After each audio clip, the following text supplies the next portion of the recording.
নয়। জেনা যেমন পাপের কাজ নয়, এখন মিথ্যা কথা তেমন পাপের কাজ নয়। জেনা তো সবারই, বড় বড় মোবাইল আছে, সারাদিন ল্যাংটা মেয়ে নাচছে, তো জেনা।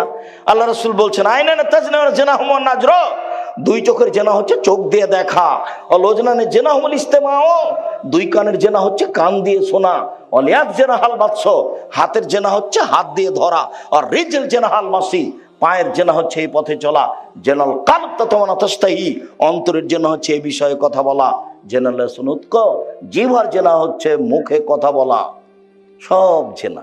হাদিস বুখারী মুসলিম। তোমার মোবাইলে অন্তত 50টা মেয়ের নাম্বার আছে, ওই ওই বোকা শয়তান বেটি ছেলের নাম মোবাইলও আছে এরকম 50 জনের নাম্বার। সারা দুনিয়ার পুরুষকে দেহ ব্যবসা করছে, সবকে বিলিয়ে দিচ্ছে। তার একটু হুঁশ বুদ্ধি হয় না যে আমি যে মহিলা মানুষ, আমি একজন পুরুষের সাথে কথা বলে